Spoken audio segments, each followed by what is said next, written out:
уктуулукка байланышкан сот жараяндарында жабырлануучу тараптан нааразычылыктар көп жаралат. Алар адвокаттар эмне үчүн кылмышкерлерди жакташат, жабырлануучулардын укугу көз жазымда калабы деген даттанууларын билдирип келишүүдө. Ошондон улам карапайым элди эч ким ойлобойт, эч ким коргобойт деген сөздөр айтылат.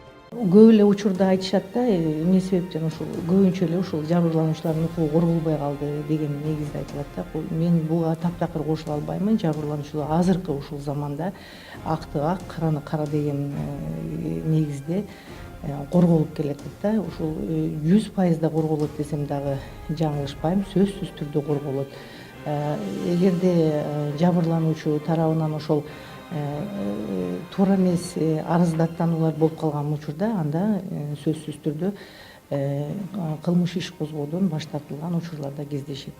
Биздин мыйзамдар боюнча тактап айтканда Кыргыз Республикасынын жазык процесстик кодекси боюнча жабырлануучу менен соттолуучунун укугу бирдей. Бул кодексте тең укуктуулук жана атаандаштуулук принциптеринин негизинде сот процесси жүргүзүлөт.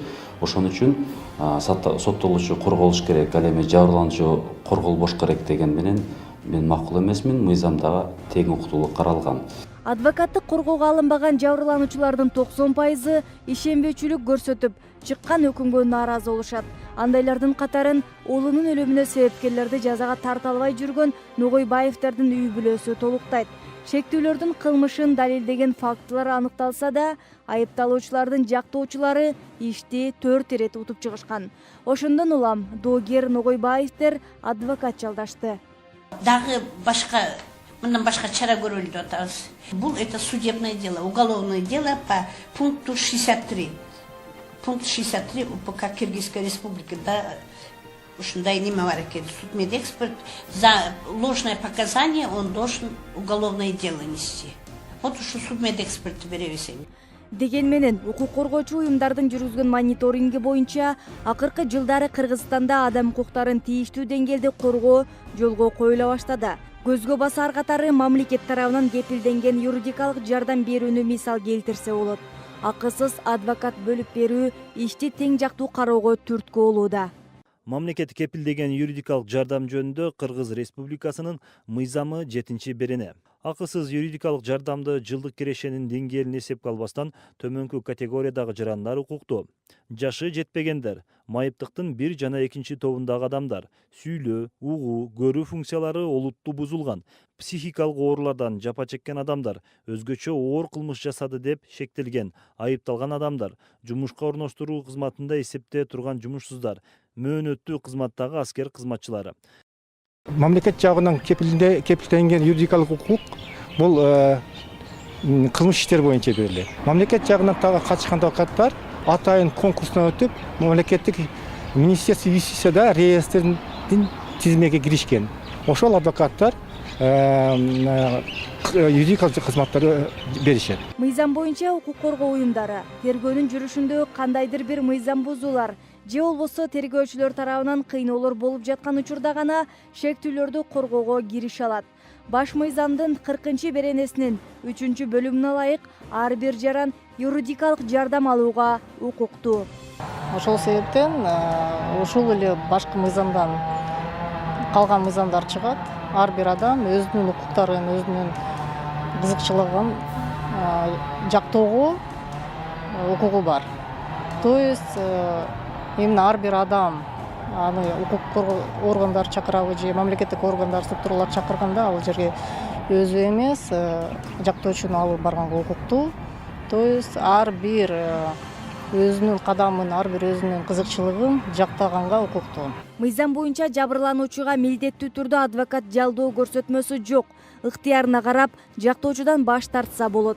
Ага кошо эле кылмыштын кайсыл түрү болбосун каалаган адвокатын тандап коргоого алына алат. Ошол эле учурда прокурор жабырлануучунун да мыйзамдын кызыкчылыгын дагы тең тараптуу карайт. Эки тараптын тең укуктуулугу атаандаштык принцибинен жүргүзүлөт деп эдикпи? Соттун алдында, мыйзамдын алдында тараптар тең укуктуу жана бирдей. Ошол себептен жабырлануучуну судья эмес, прокуратура органы коргойт. Анткени мамлекеттин атынан айыпты колдой турган орган прокуратура, мамлекеттик айыптоочу деп аталат. Ошол эле учурда мамлекеттин дагы кызыкчылыгын, мыйзамдын кызыкчылыгын, анан жабырлануучунун кызыкчылыгын коргойт. Соттолуучу адвокат алган болсо, жабырлануучу деле адвокат алууга укугу бар. Бул жазык процесстик кодексинде анын укуктары толугу менен көрсөтүлгөн. Укук коргоо органдары тараптардын ишин кароодо эл аралык келишимдердин негизинде жүргүзүүгө тийиш. Себеби Кыргызстан адам укуктары боюнча эл аралык келишимдерге 1994 жылы кошулган. Ал талаптарга ылайык Кыргызстан адам укуктарын сактоосу зарыл. Эң биринчи байлык адам укуктары. Алар чектелбеши керек жана басымга алынбашы зарыл.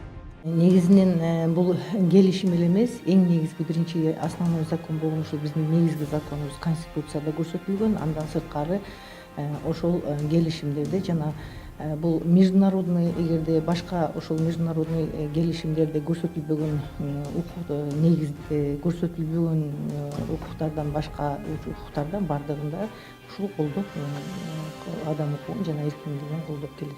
Негизи адам укуктары боюнча эл аралык келишимдер жана декларациялар Экинчи дүйнөлүк согуштан кийин гана кабыл алына баштаган. Конвенциялардын иштелип чыгышына Германияда демократиялык жолу менен бийликке келген Адольф Гитлер түрткү. Себеби анын башкаруусунда элге карата кысым көрсөтүү күч алып, адам укуктары тебеленген. Ошондон улам кабыл алынган эл аралык келишимдерде бийлик адам укуктарын тебелебеши, кысымга албоо жана албетте бийликти чектөө сыяктуу механизмдер каралган. Негизи улуу ата мекендик согуш же болбосо Экинчи дүйнөлүк согуш аяктагандан кийин өзүңүздөр билесиздер, Бириккен Улуттар уюму түзүлгөн. Дүйнөдөгү тынчтыкты сакташ үчүн, адам укугу корголуш үчүн, адам укугу тебелеп беш үчүн бул уюм түзүлгөн. Ошол уюм аркылуу 1948 жылдын 10 декабрында адам укугу декларациясы кабыл алынган. Ушул декларацияны бүт дүйнө мамлекеттери аткарууга милдеттүү болгон. Ал эми Кыргызстан эгемендүүлүккө жетишкенден баштап Бириккен Улуттар уюмуна толук мүчө катары кошулуп, көбүнчө адам укуктары боюнча келишим, конвенцияларга кол койгон. Ошондон тарта өлкө келишимдерде көрсөтүлгөн талаптарды сактап, ар бир жарандын укугун коргоого алган.